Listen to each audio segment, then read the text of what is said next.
Ini ndakaroorwawo gore rino rechi6 nemurume wangu. Saka nyaya yanetsa ndeyekuti murume wangu anogara achindituka every time yatinonetsana kuti ndine mweya weurombe, handina laki rekupfuma.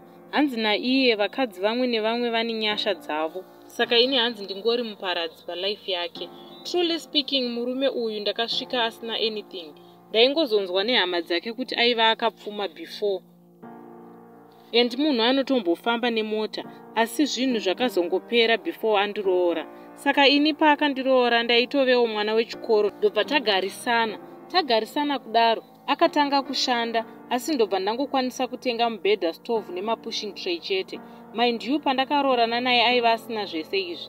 Saka takazotanga kuunganidza mari yemaroora last year. So mari yaiti akashanda akatambira ouya wondipa mari yeroora yacho, ndoisa mugaba. Saka ndaiisa ma200 US pamwedzi for 6 months. Zvadaro takabva tapa date rekunorora kumba kwedu. Vanhu vakatoungana, then the day rekunorora rasvika, ndobva tacheka gaba, masenti akuda kubuda, wanike mugaba mune mari yemwedzi 1 chete. Apa ini ndini ndaiziva pane gaba.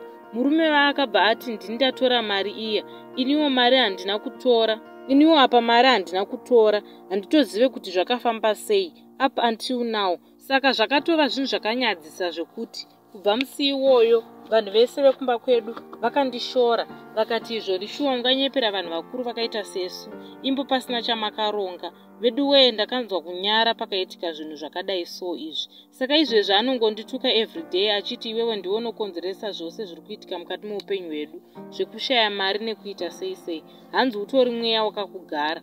Saka ndanchikumbirawo kana paine vanokwanisawo kubatsira kuti tikwanisewo kurarama zvakanaka, because izvezvi tinongorarama nehwa kumukwaku, zvinhu zvichitinetsa.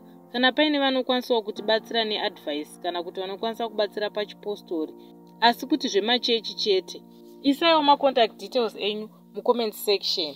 Thanks kune vachabatsira.